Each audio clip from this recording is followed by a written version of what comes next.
Hello, and welcome back to the Community-21 series. And today we're meeting with Community Dialogue, an organization that's been around since the Good Friday Agreement, using the technique of consensus building dialogues to build a better society. Here's what they had to say.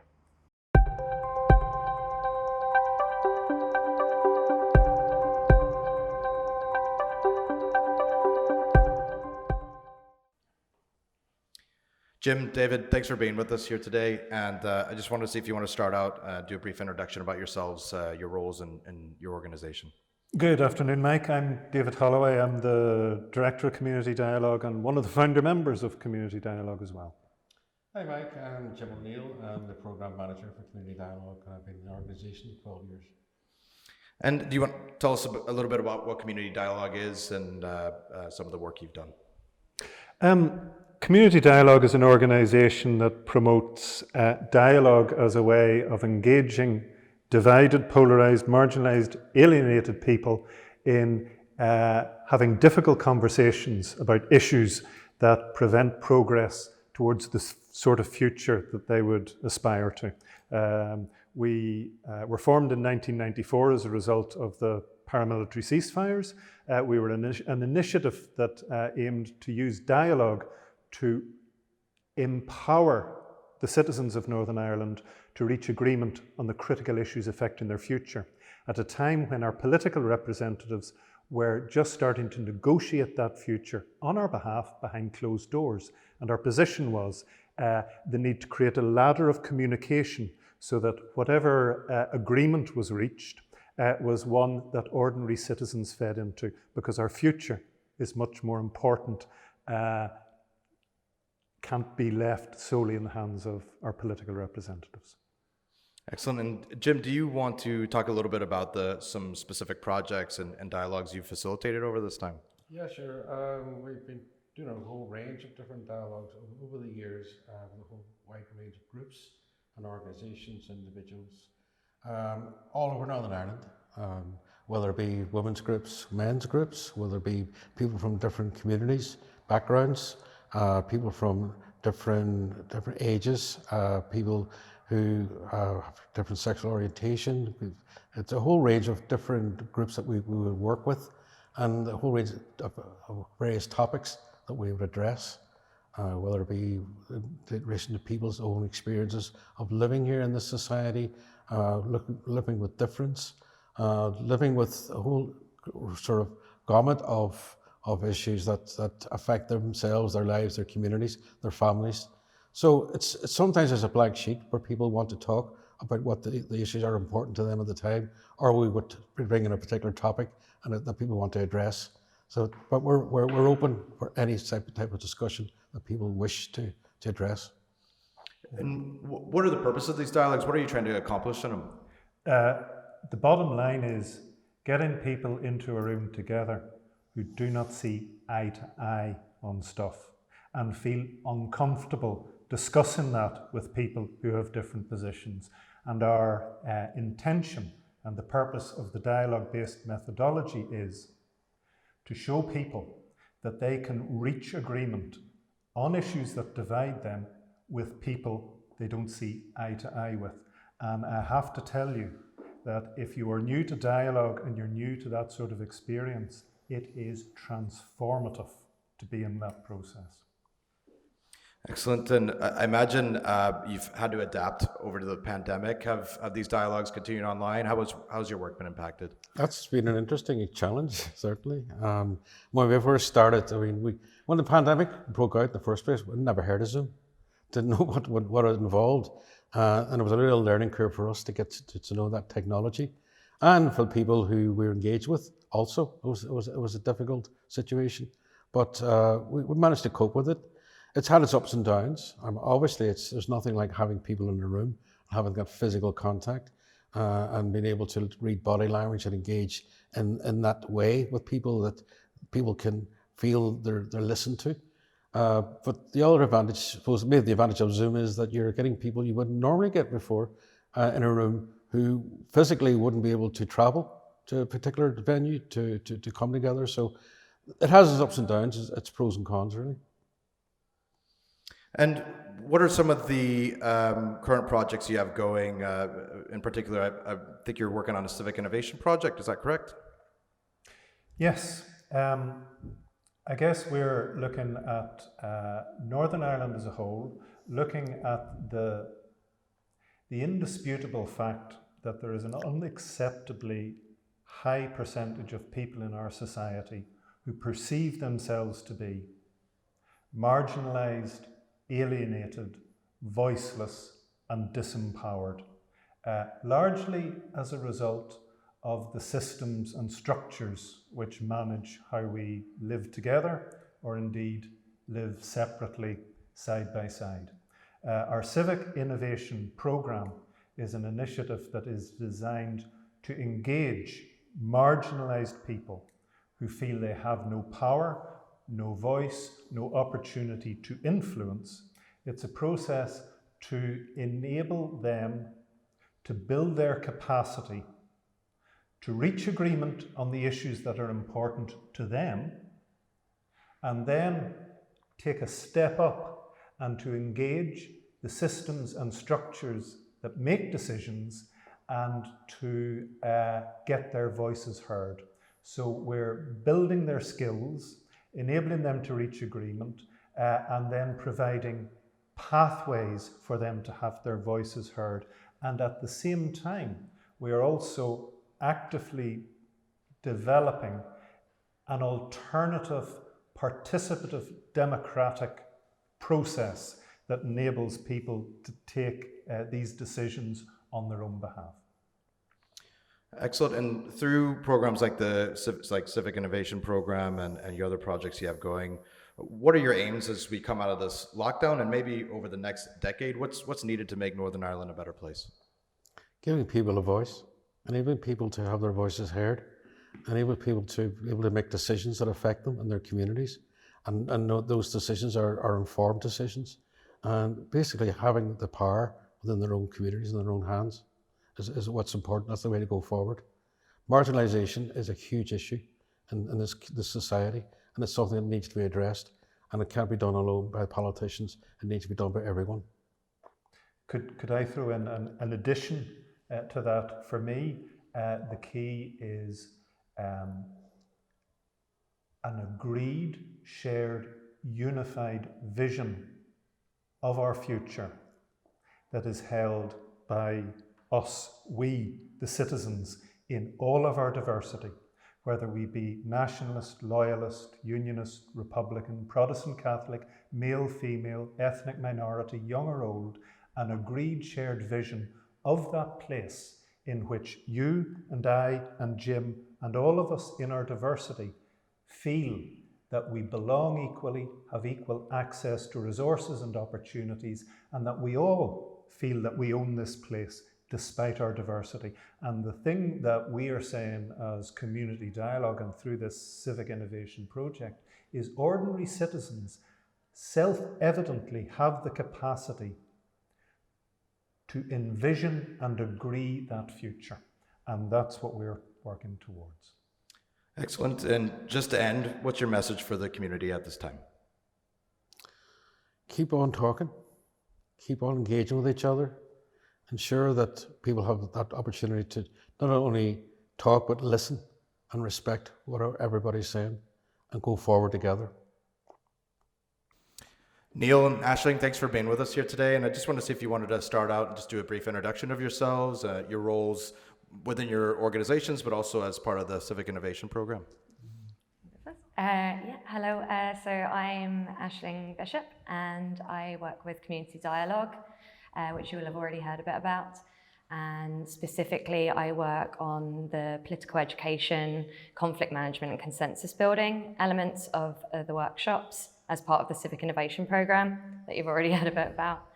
And my background would be in politics, specifically power sharing, and kind of working within grassroots organisations. Neil? Yeah, I'm Neil McCann. Originally, I'm from Dundalk, which is a town halfway between Dublin and Belfast.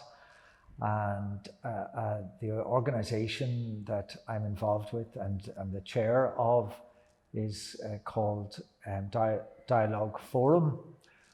And this came together just about 2 years ago. It came about out of a number of elected members of Parliament. One was elected to the British Parliament and one was elected to the Northern Ireland Assembly. And they formed a strong friendship within the experience that each represented different sides of the divide in Northern Ireland. And out of that came a suggestion that to organise people who, many of whom have been involved in electoral politics, most who have been involved in political activity of some kind or other, would like to get together on a regular basis. So we've been meeting now once a month roughly for the last 2 years. And it is a cross-party, cross-community, and has been very effective in opening all of us to the insights of the other side. And so we are continuing to have these dialogues, and we find that there's an enrichment of our lives in grasping the elements of the cultural experience of each other. There's a fascination about it at times even. Obviously, dialogue is a very common theme within this interview, and Aisling, I know you've been working on developing and designing and delivering participative democracy workshops. Can you talk a little bit about that and some of the impact that it's had? Yeah, absolutely. So I think the first thing is understanding what we mean when we say participative democracy, and even I struggle to say it myself. Exactly, me too. And it might be a new word to a lot of people. Formally, participative democracy is essentially just giving more power to citizens. But if we kind of look into that a bit deeper, it's really bridging the gap between ordinary citizens and formal political institutions. And not only that, but also increasing the power that ordinary citizens feel over the decisions that are made, whether that be in their local areas or, kind of, for example, in Northern Ireland as a whole. Also, as part of the process, it encourages consensus building practices among groups and between groups. So that's really what we mean when we talk about participative democracy, and I will continue to not be able to say the word. That's fine. I'm not even going to try. Throughout the process. So essentially, when we developed the workshops and began designing them, it was how can we kind of really nurture this process that we're talking about, and how can we encourage it and develop it and instill it as a general practice in Northern Ireland specifically, but alongside other projects that are going on all around the world. And one of those things is really looking at how people feel connected to representation and decision making. And we look a lot around how people feel and look like they're being heard, or feel and look like they're being included, and what maybe some of the differences between those would be. And some of the differences might be that you might see someone that looks like you and sounds like you, or maybe holds some of the same values as you. But if the process isn't there, or the institutions aren't there for you to connect with them, you might not feel represented or feel heard.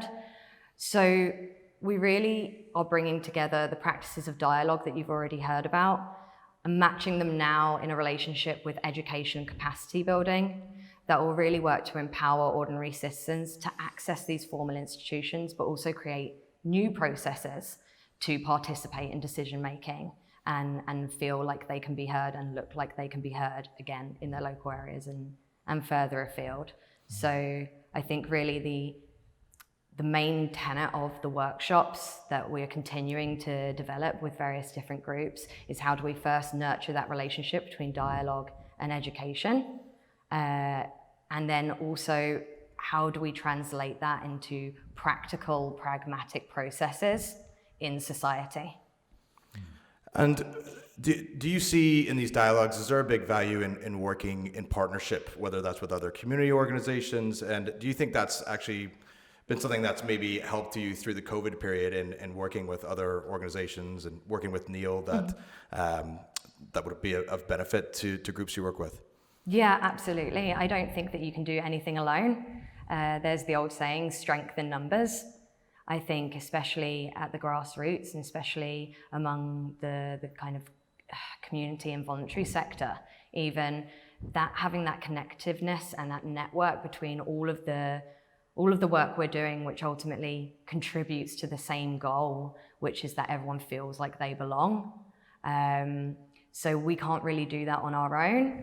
And so building relationships and connections between us, as you mentioned, with Dialogue Now and Neil and Community Dialogue, me myself coming into Community Dialogue, and even sitting here today with yourselves, that's important to building that momentum to reaching those goals we spoke about.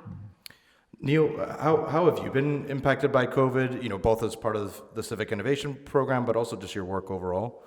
Well, the work has continued, and I mean, there are a few practical outcomes in that we were able to have people in attendance at our monthly gatherings who would have found it too long of a journey to travel, especially during winter time. And it also created a certain amount of social activity for people in the lockdown periods. Many of us had involvement with different groups. And then the interactivity with other groups. I remember it was possibly the first encounter that Aisling and I had discussion on a Zoom meeting where a very practical suggestion came up around participative democracy.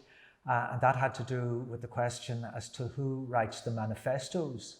And I don't know if you can remember this discussion, but it dawned on me in the middle of this that anybody can write a manifesto, or a community group can write a manifesto. It tends to happen that if community groups write manifestos, that they come up with similar priorities. So the manifesto notion doesn't belong to only to the professional politicians. And where we seem to be moving now in our governance, not simply in places with a sort of a troubled political past, but in countries where people would use the word stability to describe the political activity, that there is definitely an increased move towards participation by citizens and recognizing that the participation of citizens is fostered by education and by interactions and a certain amount of activism. And that can also give rise to new relationships and friendships as well. So we're in a time of certain stresses, but we seem to be in a time of innovation as well. And the educational elements really stimulate that and will bring us on to the next stages. And more theory will be developed as we work along. But it's a learning process that occurs very much through interactivity between people, increased friendship, increased capacity to learn, increased community activity. And community activity, of course, isn't new, but this sort of refinement of community activity and its link with politics is something that we probably haven't seen with quite such intensity before. So I'm very, very hopeful about the future. That actually segues well into my next question is what are maybe the short and medium term goals of the Civic Innovation Program, and what do you think is needed to be done in Northern Ireland over the next decade to make it a better place to live? So I suppose some of the central goals of the Civic Innovation Program, the future of the Civic Innovation Program is exactly that. It's civic innovation in all forms, whether that be political, social or personal. And I think part of the way that we, our cog in that machine of civic innovation is working on the empowerment aspect, because you can't have civic innovation without civic empowerment. So creating that base, that platform of empowerment in which, from which people can then engage and then they can elevate from that platform. So really that's the long-term purpose of the Civic Innovation Program, is to create that underbelly of empowered civic movement and networks for action and for being heard and feeling heard. I think, in the next 10 years, for Northern Ireland, Neil really touched on something I think really important there, which this isn't specific to Northern Ireland. It isn't specific to even them termed post-conflict societies or societies that still experience division or segregation. This is something that is global, and we've seen that just in the last 18 months alone, that ordinary citizens, wherever they are and wherever they come from, want